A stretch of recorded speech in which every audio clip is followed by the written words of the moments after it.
Hey everyone, welcome to the next episode of Digital Consciousness TV, where we interview some of the greatest minds around the world within the most candid environment through Skype. So it's kind of like having a cup of coffee with them. And so today's one, particularly what interested me about this person was I met him in person, and a lot of people really follow his journey of health and wellness, and he's particularly known for his juice fasting, and his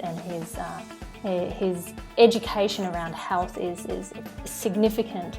Tyler Tolman is the gentleman that I'm talking about, from tylertolman.com. He's actually doing an Australian tour at the moment, so check out the dates on his website.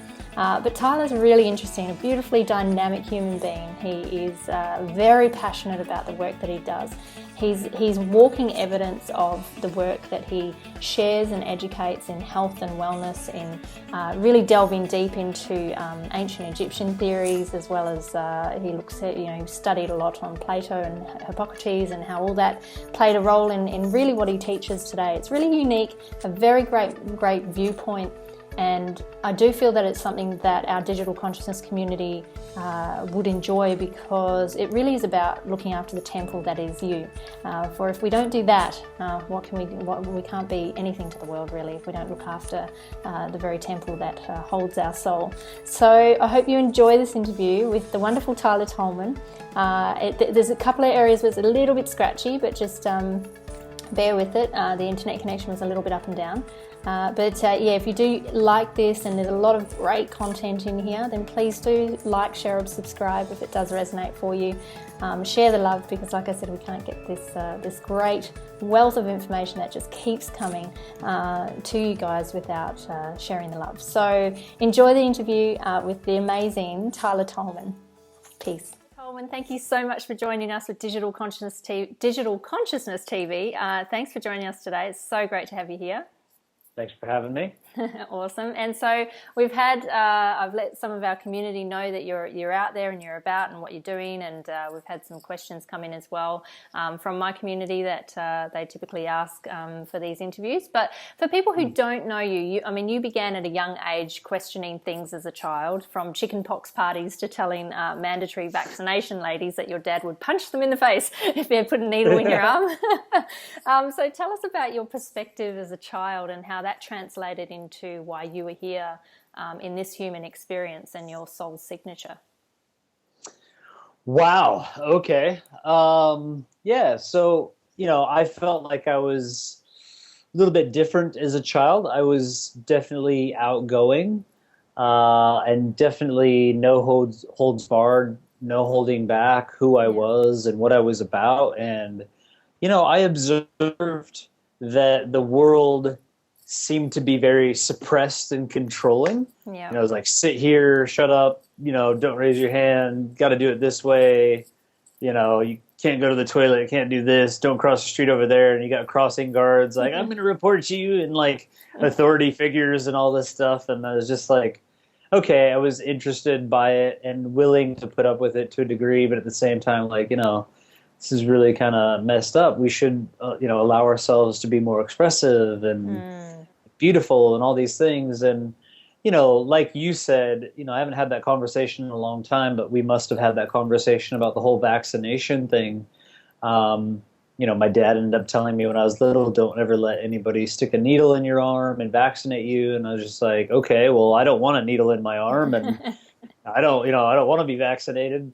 So it was interesting having that injection from him, and then seeing how full on it was, for these people coming into the schools and making sure everybody was vaccinated, and then saying, hey, my dad said don't do that. And so they didn't.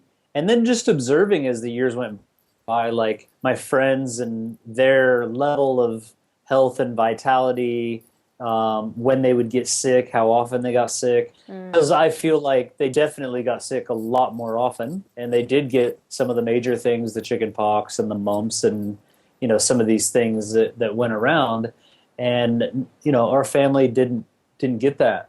And, it's not like we were doing anything really special either, because I was raised by my mother, so I was still eating your traditional Western type of diet. I think that she was a little more conscious. She didn't allow soda pop. in the house. She tried to do fairly good, but we still went to McDonald's occasionally. We still did whatever. I still ate the school lunch, which was shit. But yeah, so it was a different outlook kind of on the control and the way things were in the beginning. And then the massive shift is when I went to stay with my father over a summer, and he was facilitating big juice fasting programs for people who had chronic disease. And obviously he was on 200-acre farm. So for me, it was a complete paradigm shift going from a, concrete jungle city to, living in nature and seeing peacocks and ducks and swans and horses and big grow boxes of vegetables and compost and getting up and, getting the eggs from the chickens in the morning and milking the goat. And, all these things that were quite different, pulling fruits out of the trees, wow, there's just this amazing sweet candy in the tree that grows for free. What do you think Mother Nature has taught you being in that environment? What would you say would be her soul signature? What has that taught you in life with what you do now? I'd say being there was like Mother Nature's abundant. It's simple. You drop a seed in the ground and it just flourishes, and you give it a little bit of love, and you put some things around it and help it out. It's willing to give if we just nurture a little bit.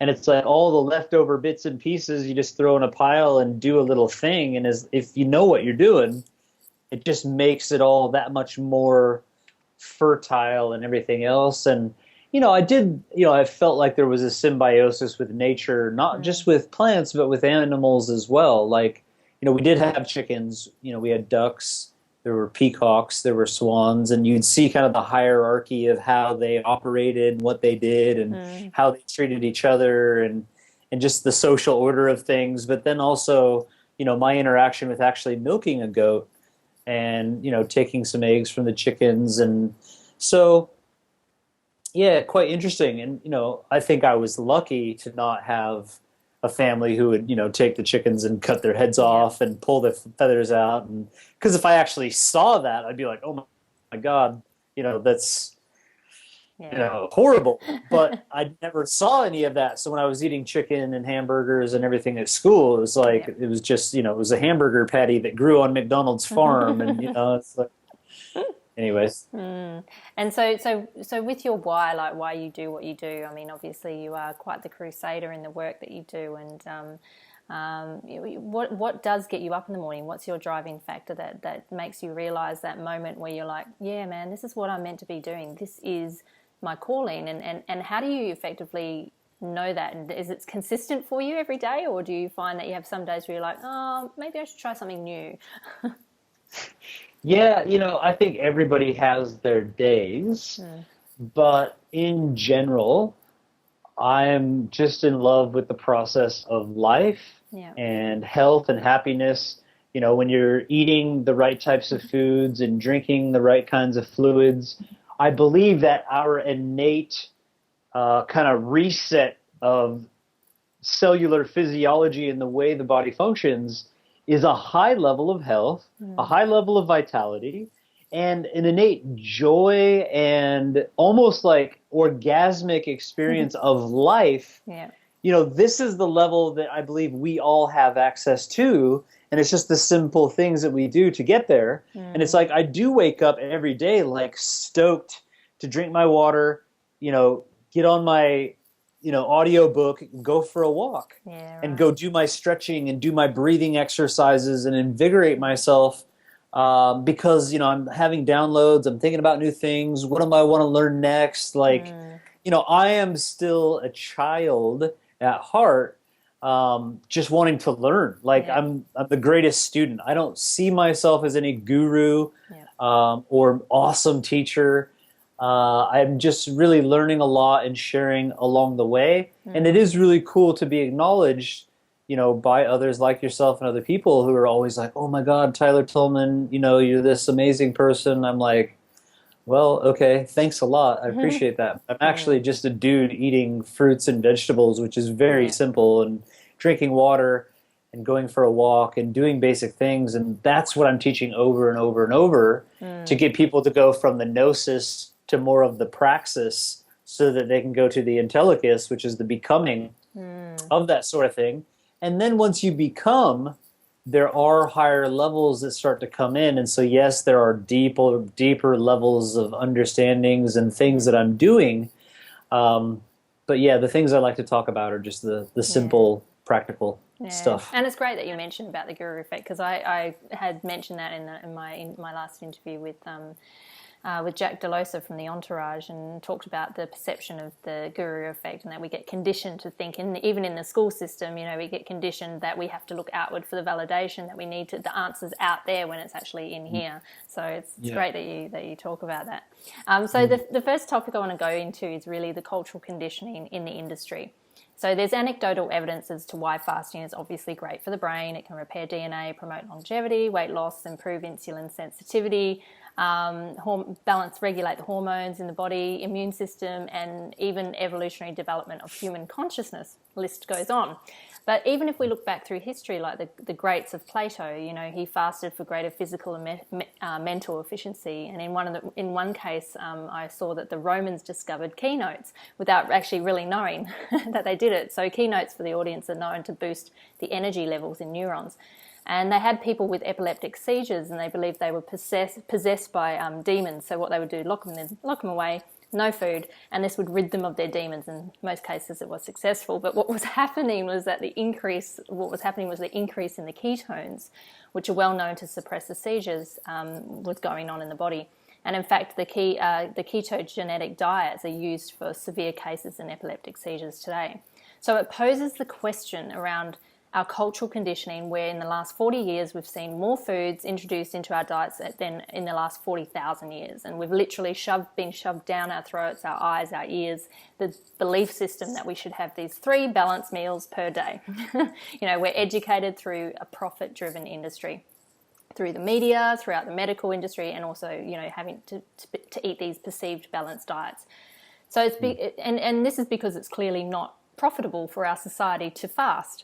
So if we eat less food, it equates to less profit. If we're healthier, it means we don't rely on the pharmaceutical industry, therefore no profit. So how deep in your research have you found this cultural conditioning system to go, and how do you feel it impacts the state of consciousness of humanity? Yeah, well, it's obvious to me that it goes very deep. I think it's obvious to most people that it goes very deep. I think if you look back to where it began, it was big agribusiness, and the big agribusiness came from big beef and dairy. And if you go back to when I was a kid, and even before I was a kid, the nutritional guidelines were established and set, and posters given and books and everything by the beef and dairy industry. Yeah. So it wasn't a nutritional board of people that had no interest in any type of anything, that were just doing research to find out what was good for our nutrition. It was an actual industry that had profits to look out for, that said, hey, if we spend all this money and go give away all these posters and create a food pyramid where we just happen to have a little bit of beef and a little bit of dairy and everything, and we create little square meals, and it used to be 2 square meals a day. That's how the whole campaign started. That you had to have this pyramid and 2 square meals a day. You had to have, a little bit of beef, a little bit of dairy, a little bit of fruits, a little bit of vegetables, a little bit of grains, a little bit of these sorts of things. And then as time went on, I was like, oh, well, maybe we can profit more by telling people that it needs to be 3 square meals a day. And so if you really look into the history and go back and look at the food charts and see who was behind the promotion of this sort of thing, it was back then, it was just for profit. There's a lot of conspiracy theorists out there, and people that, there might be some truth to it too, that, this whole thing's been designed to kill us and reduce the population and do all this sort of thing. I don't really think, that was the foundation. I actually think it was just a bunch of, businessmen, entrepreneurs that were like, hey, we're in business, we have this opportunity, let's just, and they believe that, beef 3 times a day and chicken and dairy was the highest source of quality protein. So, it probably came from a place of believing they were doing good things to help people to be healthy, and they could just make a lot of money Didn't really need a lot of research. And so that's kind of where it comes from. But, from there, it's really, really, really gotten out of control with, because when all of a sudden you go from a society of people who might eat meat every once in a great while because they couldn't afford it and they're healthier for it, then all of a sudden you're having big, subsidiaries and money being put into that, tax dollars reducing the price of it. All of a sudden everybody can afford it and everybody's eating 3 meals a day. Then all of a sudden you have the chemical industries and the antibiotic industries and all these other industries that have to form to, be able to fulfill every human being wanting to eat, bacon and eggs in the morning, wanting to have some chicken in their salad in the afternoon or a wrap, and then wanting to have, a big steak dinner. So that's created monsters of Monsanto and medical industry developing antibiotics and these conglomerates that have destroyed our ecosystem and done so much more, and in the process we're killing ourselves thinking that we're doing what's right, because that's what we were taught from the time we were yay high, just saying, hey, milk mustache, calcium for your bones, got to have protein, that's all we know. And so to go through the whole schooling process of indoctrination, raise your hand, shut up, listen, fill out tests, and do what you're told, and don't question anything. So you have all these automatons, and then going to college and being rewarded a certificate saying, yay, now I'm someone who knows what they're talking about. I'm a nutritionist. I'm a this, I'm a that. And then all of a sudden someone like me is like, hey, high protein causes cancer and IGF-1 and aging, and milk is doing this, and they're just like, wait a second, who are you? What's your credentials? And yeah, it's a really tough system to come up against because it's so deep. Yeah. And how do you think that's affecting with the consciousness of humanity? So if we go more esoteric, like what do you think that's doing to the collective consciousness of us, from that perspective of that, all of that indoctrinated, education? Is it coming undone? Do you think we're starting to become more aware of it in your world? Are you seeing that? People are waking up, and there's, obviously energies that are changing. But the thing you got to say, I would take the hippie approach and say, let's talk about vibration. Yeah. Raise your vibration, man. If you get really clear about what vibration actually is as a frequency, the highest forms of vibration are going to be sunshine, music. If you get into sound creation, God said, let there be light, and then there was light. So it's like there's sound frequencies come into light frequencies. Light frequencies go into gases. Gases form into liquids, liquids into solids, and then you have lower levels of frequency. So nutrition, the word nut actually means light. So nutrition is a transition of light in a different form. So the way we receive nutrition is by getting out in the sun, holding out these solar panels and actually taking in the sun. We get nutrition by breathing. We get nutrition by drinking water, which are all these high vibrational forms of nutrition. Most people don't think of being in the sun as nutrition. And this is the big disconnect. They don't think drinking water is nutrition. But then when it condenses into the plant form, so you have a plant, you have a tree, apple tree, that takes in that light, takes in that water, has some minerals, and then concentrates that light into a physical form that we can easily digest and manifest and take that energy and get all the chemical affinity of everything that happens that builds us. And then you have animals that take in that, and we get it as a second source. I mean, even when I was in school, they used to call it a second source of nutrition, because we have direct nutrition, then we can eat an animal, and that's a second source because they ate the nutrition. And then there would be the lowest form of nutrition, which would be an animal that actually eats an animal. And I believe that on a subconscious level, we all know that the vibration of a meat-eating animal is so low that there's no nutrition to be had. That's why typically people don't eat dogs, they don't eat lions, they don't eat carnivorous types of animals, because we know, like, there's no real nutrition. It's so far separated. So, it's an educational process of getting people back to a higher vibration of, okay, well, if you're eating carnivorous animals, stop that and at least eat animals that are eating grasses, maybe even the stuff that's being fed crap, like actually eating the grass, the greens, eating whole healthy foods, then maybe start eating more of those whole healthy foods and getting direct source of nutrition. And as we start to detox from the lower vibrations, which takes time, then all of a sudden we'd be repulsed by the lower vibrations and we just want more of the plant-based. And a lot of times, for individuals who are, let's say, eating a lot of meat and they're used to that vibration, because the last 7 years of our physiology is based on what we've been eating, there's going to be detox. So somebody all of a sudden started eating plants and, I'm going to try this vegan thing. I'm going to try this plant-based thing and start eating plants. Well, they're detoxing from plaque in the digestive system, from all the types of things, excess foreign proteins as growths and different things in the body that start to eliminate themselves.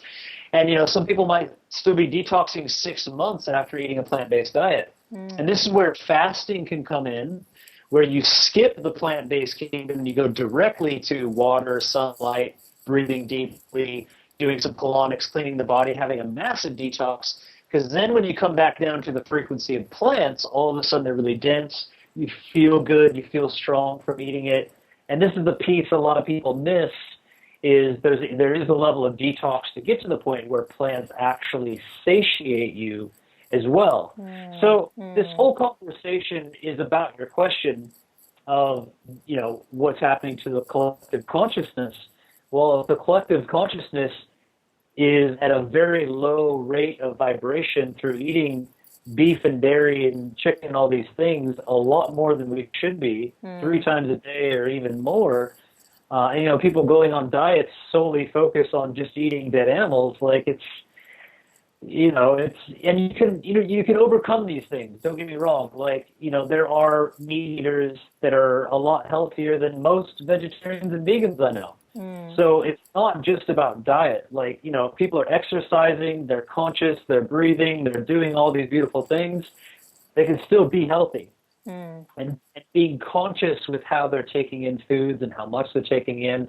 There's all these different factors. But I think in general, when it's just the mass processed things that we're bringing into the body unconsciously, it's having a massive negative effect on human consciousness. And, Pythagoras stated it really well in saying that until we stop the slaughter of animals, we will never stop killing each other. So, you look at the wars and you look at the atrocities and the Holocaust that humans are doing to each other, and it's just a reflection of what we're doing, to the animals and putting bodies every day. So I believe that the more we move towards healthy plant-based living, along with all these other principles together, don't just become, vegetarian or vegan and then, sit on the couch and not have passion and not get in the sun and all these other things too, because that's not a good image. We got a lot of these freaking pasty, skinny, tree-hugging looking sick vegans out there yelling and screaming at people for eating meat. And it's like, come on, guys, like, be the change you want to see in the world, and just be it. And if you be you be that and you do it the way that, we could in a healthy way, that's what's going to inspire everyone so much more than yelling, pissing, and screaming and being angry about it. Yeah, exactly. I love it. That's awesome. Now, okay, so the work of Dr. Norn states that humans as biological beings are physiologically subject to the ravages of time. And what may not be as obvious is the rate of that degeneration of the physical self and how that can be altered through, say, diet, genetic disposition, or metabolic modulation. And data suggests that the maximum lifespan attainable by humans exceeds a century, and nearly a century of scientific investigation into the interrelationship between diet and aging has yielded one astounding fact: that consistent curtailment of the quantity of calories ingested by an individual, for example, cyclic fasting, are the main modalities through which the rate of aging can be reduced. And when data from animal experiments are extrapolated to humans, it's clear that under comparably restrictive regimes, humans can hope to live for up to, say, 200 years. What are your thoughts on this theory of Dr. Norn? I know you do a little bit, you have had a number of conversations with him. What are your personal thoughts on that theory, and how do they link in with ancient philosophies, and how you personally link this to your own work? Okay, so one of the first books that I ever read was called The Essene Gospel of Peace. Hmm. And the Essene Gospel of Peace is a translation of the Dead Sea Scrolls. That's it. And if you read that, it's basically intermittent fasting, exactly like Dr. Noon Amun Ra is talking about. So there's nothing new under the sun, but this man has really done some fantastic research and looked into the science. And, you know, there's the study of gerontology, which comes from many universities of the United States and around the world, that has proven there's only, you know, two things that radically improve human lifespan, which is caloric restriction and cyclic fasting, just like you're saying. Really well put, by the way. I like you obviously been looking into this quite a bit, maybe integrating it. I do believe this 1,000% that if an individual would, you know, look into intermittent fasting to the degree, I believe there's different degrees based on our age of where we should go. I don't believe everybody should jump on board. It just kind of depends on where you're at age-wise and activity and everything else. There's some things to look at. But I do believe that humans should be living 150 to 200 years solely based on that kind of content. Yeah. Then if we were to go a bit further and really look at the ancient Egyptian, and I don't mean just like the old kingdom or the dynastic periods, I'm talking like pre-dynastic periods that only people are really touching into, you know, they believed, you know, they have writings of people that were fully regenerating their bodies, and they have very specific techniques for opening the nervous system. And the nervous system is an electrical system that exists within the body. It's called Sekhem energy. It comes from the land of Kem, which is what Egypt was originally called. And once you start to learn how to decipher hieroglyphics and read the writings on the walls, you can start to understand that they believed a lot more and they were highly technologically advanced. And the establishment of Egypt was already at its height.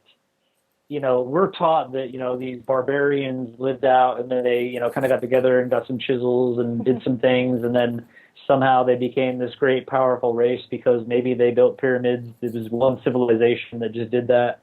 It's all complete nonsense, and it's in the writings and it's in the true traditions of ancient Egypt that it actually came from another place. And that place was already highly evolved when this one started. And there were individuals, they have very, very clear records of the rulers of Egypt.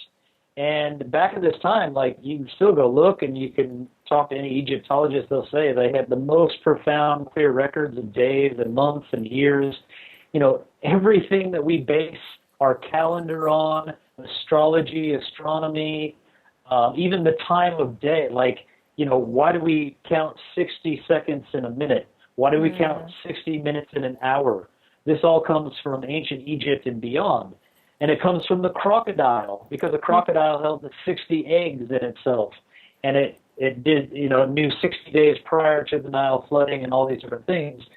So all these traditions and things that we're doing all come from ancient Egypt and had a profound way of documenting things. The problem is the papyrus, the Turin papyrus, and some of these others that had the documentation, you know, as the archaeologists have gone back and looked at it, I don't know if it's because of religious purposes and they don't want to say they went beyond because their religion says, you know, the world wasn't created up until a certain time. I don't know what their big trip is, but they say, oh, well, these 4,000 or 5,000 years are all exactly what happened based on records. Everything beyond that's just myth. The reason they call it a myth is because it's documented that Ptah, one of the first rulers of Egypt, ruled for 9,000 years. Yeah, right. Well, wait a second. If they're saying this one guy ruled for 9,000 years, maybe it was different guys and they called them the same, or maybe that was the mythological. They say, oh, let's just take everything from 5,000 years before and we'll just call that the mythological side of that's Egypt. the question. When does it go from myth to history? Or myth to being real, you know, like where was that point in that path of becoming? Who decided that that was a myth, and then that was actually real history? it was the present day Egyptologists, but it was because of a very specific reason. When Ptolemy came in and started ruling Egypt, Ptolemy, close to Tolman, came in, and they hired this guy Manetho to basically go back and document all of Egypt. Well, that's a big job. Yeah. To go back and document all the rulers and all the information all the way back. So he said, well, look, let's just do the last 5,000 years, dynastic times and all of this. And so he put all this information together, and he really did a great job. And then, from there on, there were some main rulers that ruled for a very long time, and et cetera, et cetera. So, there's some interesting stuff. But all that story aside, I believe that, number one, if you want to create longevity from a scientific foundation, also based on ancient wisdom and long-lived people, intermittent fasting is just the gateway into healing and living in accordance with nature and with the natural cycles of the body. And that's just step one. Step one is getting, when should we be eating? How should we be eating? How much should we be eating? Of what kinds of foods and qualities should we be eating? Who should we be eating with? What energy and emotional state should I be in? Should I be using my senses and seeing and smelling and tasting and loving? Or should I just be popping a bunch of pills and trying to get the right level of nutrition? So there's all these questions, but the intermittent fasting side of things is a really great place to start, because the body will start to detox because you're allowing that detoxification cycle to take place. And then I believe, your vibration and things start to come up, and you start to have, intuition and feeling about what your body's actually craving and wanting as well. So that's where the process of this evolution will start to take place. And then there's higher conversations about, how do I build the electrical system of my body? And there's always a dual nature in all things. It's just natural principles. For every positive, there's a negative. For every male, there's a female. There's the electrical system of the body. And that electrical system of the body also builds the magnetic system of the body. And this is the male and female principles. So, then there's some techniques for doing that, which I believe is the next step. Yeah. So if we can start to add in some of these basic things that we can do on a daily basis to build our electrical energy, keep things in flow. Life is movement. So if I'm eating apples and I'm eating fresh fruits and vegetables that have electrical force, that creates peristaltic action in the digestive system, which creates movement, creates life. One thing that's not talked about in the whole system of nutrition is electricity. It's not even talked about. You got to have protein, you got to have, vitamins, you got to have minerals, you got to have enzymes, you got to have. Who's talking about electricity? Because what animates us? Inert protein or any of these other things are not animating us. What's animating us is the electrical force coming from the foods. And that electrical force can be had from food, and it can be had from deep breathing. It can be had from sunshine. It can be had from good water that's flowing. That's got some vortexing and some life force in it. So, anyway. Awesome. Lots of good conversations to have. There's a lot of good conversations there. So I want to sort of expand a little bit on the fasting and different kinds of fasting as well, but tie this into the circadian rhythms. So there's different theories that suggest the sustainment of the circadian entertainment can conduce to lengthen lifespan. So because the biological clock controls the mitochondrial, the hormonal and physiological parameters, do you believe that the time-restricted feeding provides a time cue and resets the circadian clock, leading to better health? And if so, what are your thoughts as well on the 23-hour, say, Dr. Norn's version of the 23-hour daily fasting versus, say, an 18-hour daily fast?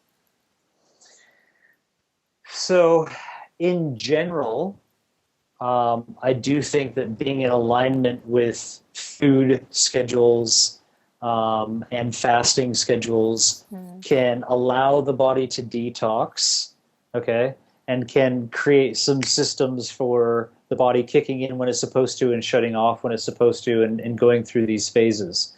Call it what you want to. I think when I think of circadian rhythms in general, My mind tends to go to light frequencies. Getting up in the morning and watching the sunrise creates a circadian rhythm and a balance in that sort of way.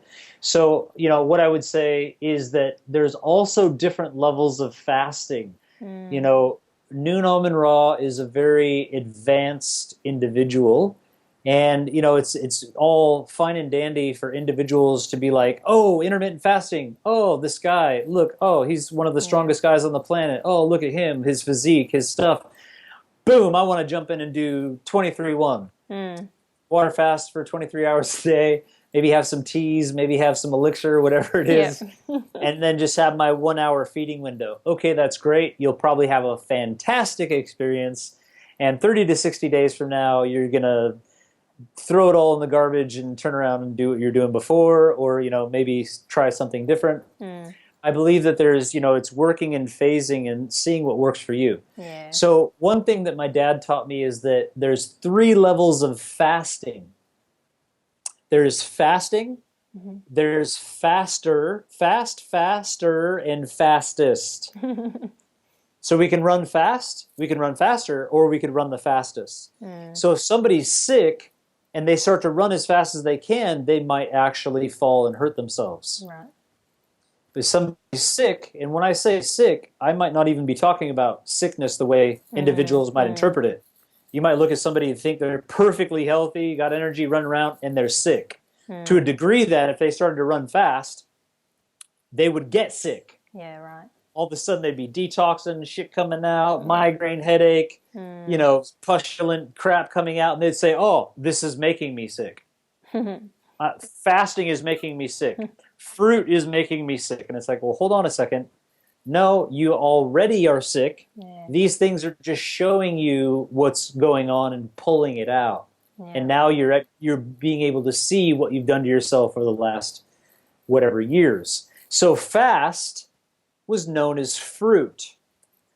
Fruit is a fast to the fast degree, the lowest rung.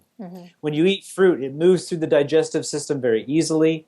It gives us a lot of hydration. It gives us a lot of antioxidants. It actually creates a detoxification response for those that are needing to detox.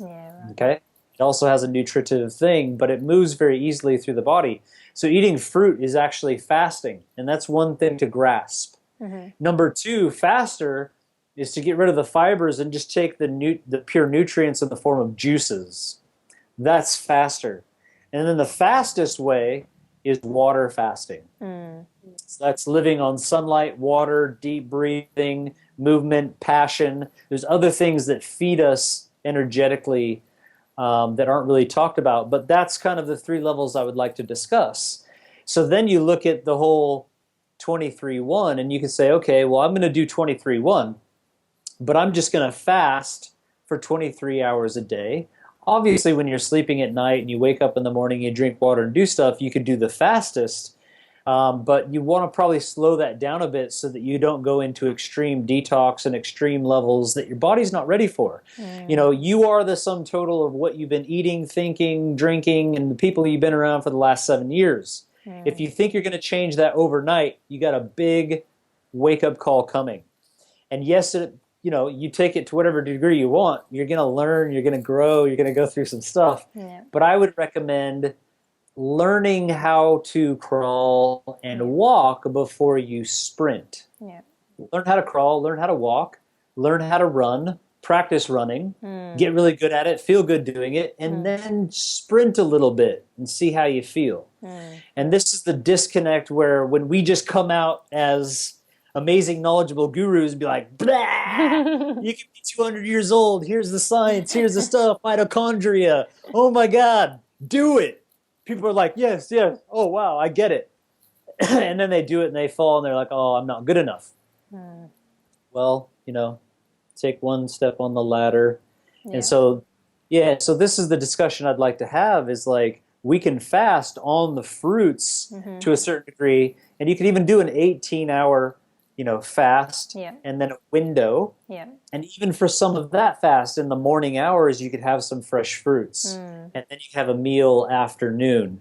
and consider it fasting. And then after a while, be like, you know what? I want to try pushing the limits of the human experience and going a little bit faster, and then just having juices up until noon. And then I want to go fast. So I wanted to have water up until noon. Or, you know what? I want to approach it a different way and fast on fruits and things throughout the day to have high energy. Look at what Alexander the Great did, the Roman garrisons, Spartans. They had berries, they had fruits, and they mainly fasted throughout the day, and then they would sit and have one big meal. Look at the whole warrior diet type of book and things. So you could look at it and approach it in these different ways. Knowing what I'm saying now can give you some options that make it a lot more easier to get started and at least get moving, and you'll feel great. The thing I believe is that when you're moving in the right direction, we should feel really good. And if we're taking it so far that we're like, oh, this is really hard, it's because you're going too quick. And I'm not saying we can't push the envelope a bit. That's okay too. I go out and I fast 10 days at a time on water. I go out and I do 30 days at a time, 20 hours on water, 1 hour eating, and it's fantastic. But it is pushing the envelope, and it's great. And I know my limits of when my body's like, okay, that was a good push. I need to come back and really be clear about what I'm doing. Because the thing is, as we're moving forward in this and looking at extending and creating longevity and the potential for human regeneration of the organs and the skin and the body and everything, ancient Egyptian stuff, there's no hurry. We don't need to be there tomorrow. Like, slow it down, give yourself 5 years of a little plan working towards that, and you'll find that the whole process will be enjoyable. And you'll know when you need to take the next step is when you become stagnant with what you're doing. When all of a sudden it's like, and it's okay, my energy's coming, okay, it's time to take another step. Interesting. Yeah, that's really interesting. Thank you. But what are your thoughts as well with that, with physical movement in direct relation to the quality of life and life extension? Timing of training, intensity, volume, type of training, all that kind of stuff. Load bearing, energy pathway focus, if any. How do you think that interrelates in with with fasting as well? So, number one, it depends on your goal. If you want to become a bodybuilder, that's one program. You want to become an extreme athlete, that's another totally different program. For aerobic activity or anaerobic activity, or if your mindset is, I want to live to be 150 or 200 years, and some people are like, why would I want to live to be 200 years old? I don't want to be decrepit. But it's like, well, if I have the mindset of living to be 200, what's the quality of my life going to be 5 years from now? Massive. Don't worry about, if all of a sudden you're looking like an old decrepit person at 100, just shoot yourself, whatever. But at least until then, you're going to be looking fantastic and feeling fantastic and having this, orgasmic experience of living. So where I'm going with this is, if you want just the longevity, we have to think like children. If you want to be young, think like a child, move like a child, become like a child, bounce on a trampoline, go for a run, ride a bike, do the things that you love, and stay in movement in general. So I think that, a lot of times people think, oh, if I want to do this thing, I got to go for it. I got to be a marathon runner. I got to be a sprinter. Marcus Patrick, look at him. He looks amazing. He's a sprinter. I got to do what he's doing. Noon Ra, oh my God, look at him. He lifts more weight than anybody. I need to go start doing some freaking power lifts. It's like all these different things, but Noon Ra isn't sprinting. No. And maybe the sprinter is doing some of this, but it's like, what are your goals and what's practical for you moving forward in the life that you're maintaining? But in general, we can all take on the advice of becoming more childlike and moving more, breathing more, jumping on a trampoline, just getting moving in the in-between, moments. And if we're taking the process slower, but we're taking it slower in the right direction, we will start to have more energy and more energy and more energy, and we can curtail that process, in conjunction with each other, moving ever upwards and onwards. Awesome. So the next question I've got is really around the whole perception of this perceived lifespan, so genetic determinism and you know how that plays in the role of lifespan. So do you believe that epigenetics plays a larger role in the perceived lifespan, that we have sort of permeated into our cultural conditioning and becoming the victims of our genes, thus creating our physiological realities? How do you think that this plays a role in our conditioning around fasting, for example? If we believe we are fasting for prolonged life, per se, are we altering the outcome based on genetic determinism? So do you think the belief impacts the physical realities, or do the realities impact the belief? Physical realities impact the belief? I believe that it goes both ways, and it's based on the laws of vibration. Mm-hmm. The laws of vibration exist. The law of affinity and the law of attraction exist. There's laws of mental that exist as well. So we know through our medical systems that a placebo effect is very valid. It's used in every experiment ever conducted.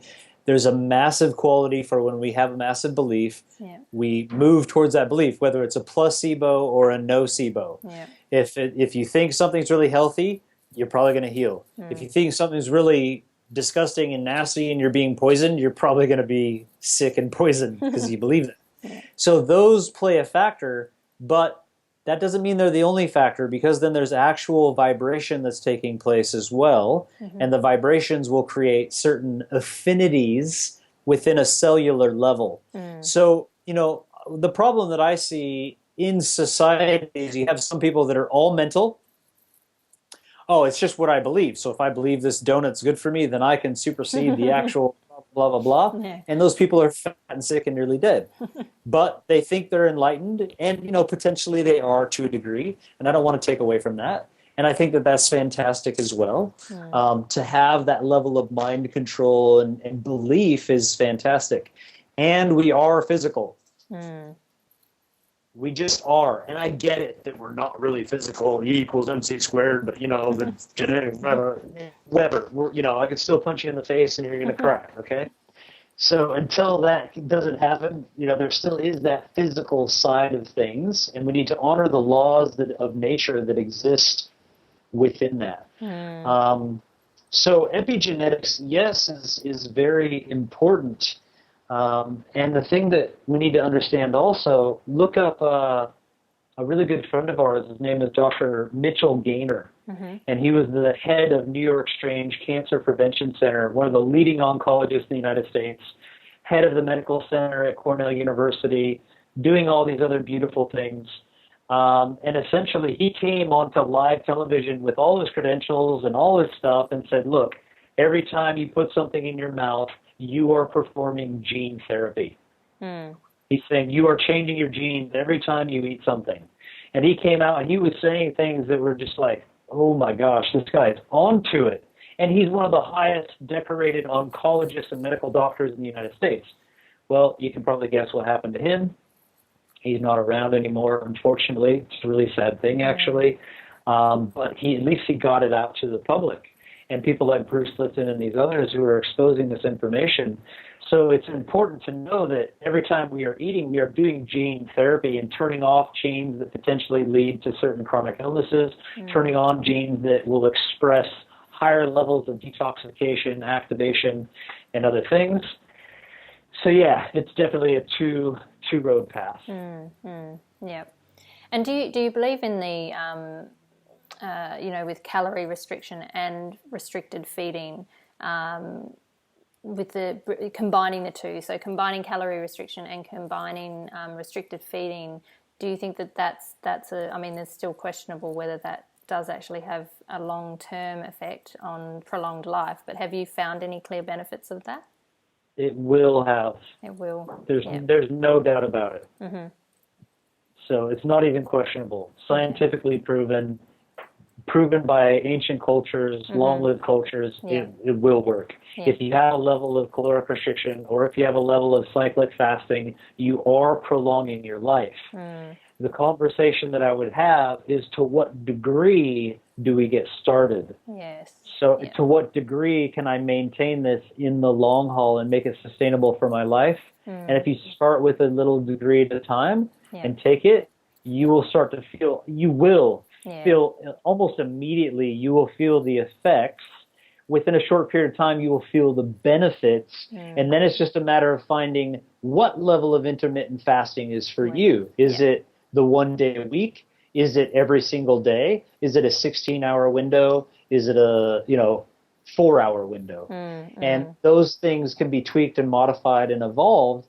And I recommend, pushing the pendulum and letting it swing back. Go in and experiment with it, and then go and do what you were doing before. And there will be months of like totally off of it and months of totally into it. And then you'll find this happy place where it's like, this is actually what I want to do. And that will always continue to evolve. Yeah, and that seems to be the running theme in what you're saying, which I really resonate with, is it's very individual. Our own individual journey is very much our own journey. It's different for every single person. It's just about us tuning inwards and being able to find what that I suppose vibration is for us, and how that, what level of fasting, because I'm still experimenting with different types as well, and finding some work and some aren't for me, and so I suppose that's really the theme of that, isn't it? Is not to have those preconditioned restrictions on what we should and shouldn't do, but instead experiment with it. Yeah, because if we set standards that we can't live up to, then we say, oh, I can't do this, stuff it is too hard, and we move on to something else, but we shouldn't be discounting the benefits either. So it's like just knowing that, we can take it at different degrees is very relaxing, and it gives us time to move to that level. Takes the pressure off too a bit. Thinking Totally. that it needs to be a certain way. So just in your journey, you mentioned you did 30-day fasts, and I think when I saw you and your family in Bali, that you were talking about you'd done a 40-day fast or something like that. In your journey of doing your fasting and in the majority of your life, what's been the one, if you can drill it down to one, profound, enlightened moment that comes from, because obviously we elevate our consciousness in that state and we get massive downloads. What's been one of the defining moments in that consciousness state that you've had that's played out in significantly changing your life? Yep. So I went to Pensacola, Florida one time. It was a water fast. And on about day 12, I woke up in my tent and I could see everything without even opening my eyes. And just had a massive, it was like third eye experience awakening. And then I just started having really profound, clear, almost like visions or movies of my life. Each day I would go through 6th grade and then 5th grade and then 4th grade and then 3rd grade. And it was exact, like I knew all my friends. I could see my teacher, my stuff that was in my desk, everything that was going on with my life back then. So that was a big defining moment and profound experience for me, that I know there's deeper levels of things. Once we detox, a lot of people fast to lose weight, have energy, detox, all these sorts of things. That's all the superficial stuff.